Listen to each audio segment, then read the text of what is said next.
In the 14-page introduction in the Messianic Aleph Tav scriptures, I make the comment that the reason the Aleph Tav is the Holy Grail of the scriptures is because it unlocks the mystery to the greatest treasure man can ever hope to comprehend from the scriptures. But I stop short and do not actually explain what the greatest treasure is that the Aleph Tav reveals.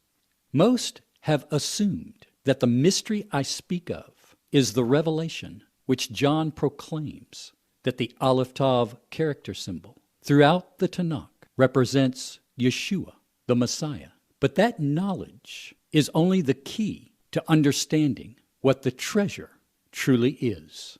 So consequently, if you cannot accept that Yeshua is the Aleph Tav, you would never see what I'm about to declare to you as to what the greatest treasure the Aleph Tav actually reveals. And that is this, that everything is an extension of the Aleph Tav. Let me say that again, and let my words sink deep into your soul and ponder them. Everything is an extension of the Aleph Tav.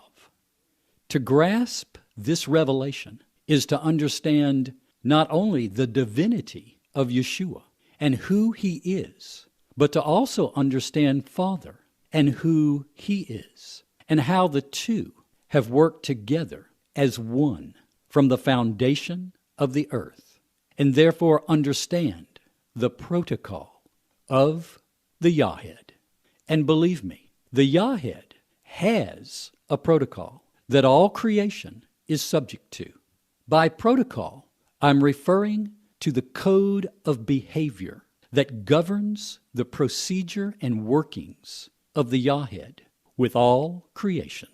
To understand this protocol, the way the apostles understood it, is what man has been searching to unlock and arguing about for thousands of years. And the key was hidden in the Hebrew text all this time.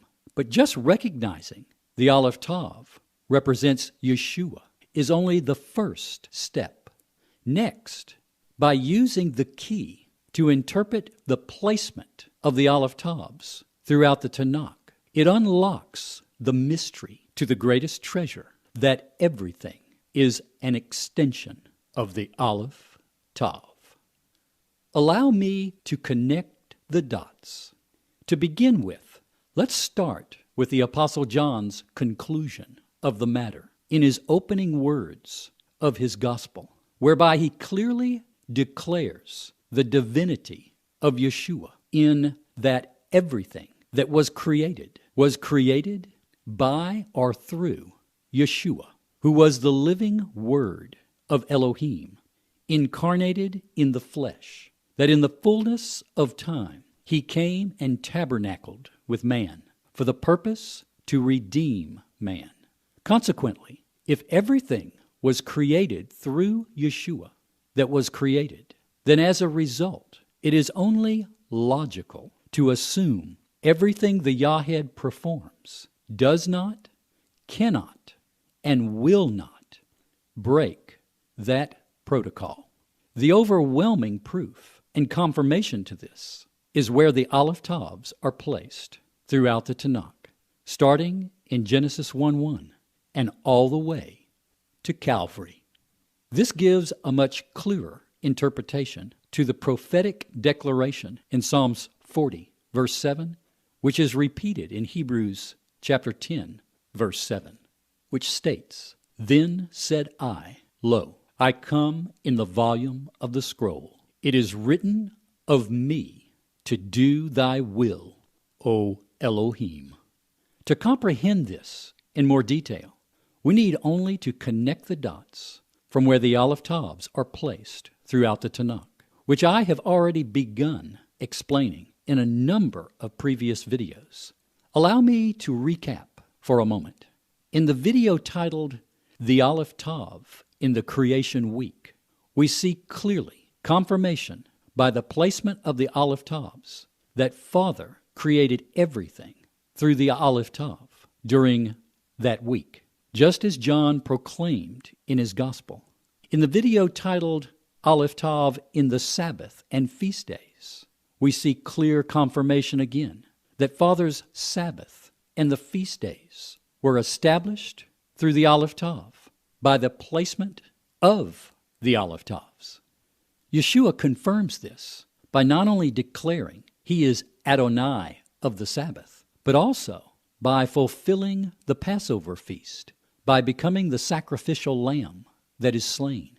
In the video titled The Aleph Tav in All the Everlasting Covenants, we see confirmation that all the covenants that have been made, starting with Sabbath, then with Noah, Abraham, Moses, Phineas, and David, were all established by Father through the Aleph Tav, by the placement of the Aleph Tavs.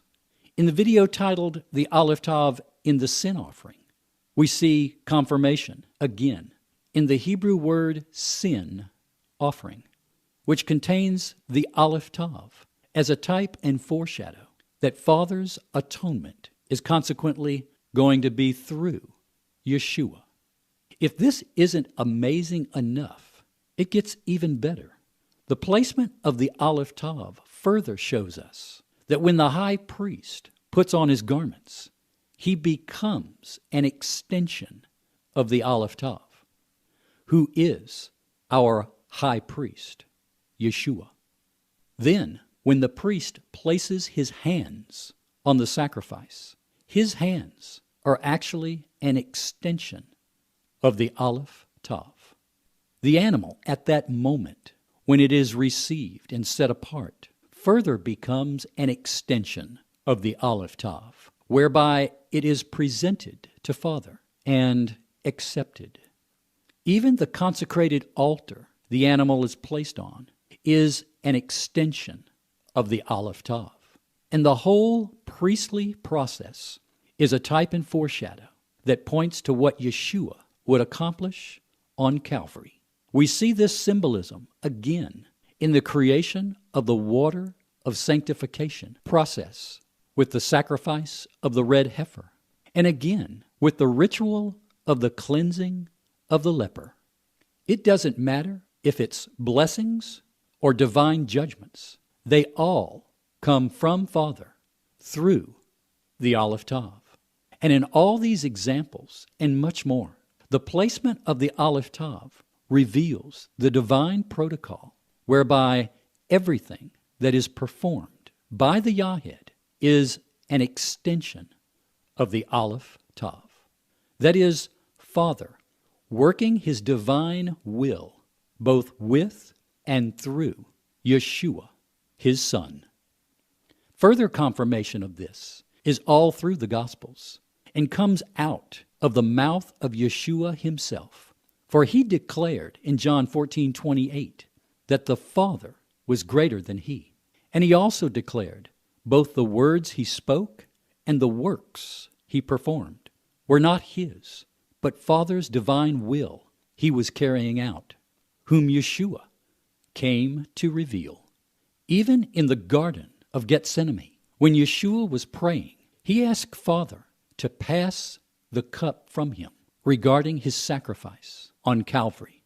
But he acknowledged that it was not his will that needed to prevail, but it was Father's will that needed to be carried out. And just as sure as he was required to drink that cup, we are required to drink that cup. For a servant is not above his master. I am sure you will agree that to understand fully the eternal, everlasting protocol of the Yahid is to unlock the mystery to the greatest treasure man can ever be given. And I can't help but feel we have only just begun to understand this mystery and its secret treasures. For these are just a few primary examples that lay an irrefutable foundation. There are hundreds, if not thousands more, waiting to be discovered. And I invite you to come with me to the next level on the greatest treasure hunt the Word can ever reveal. The working of Yeshua, our Messiah, as an extension of Father.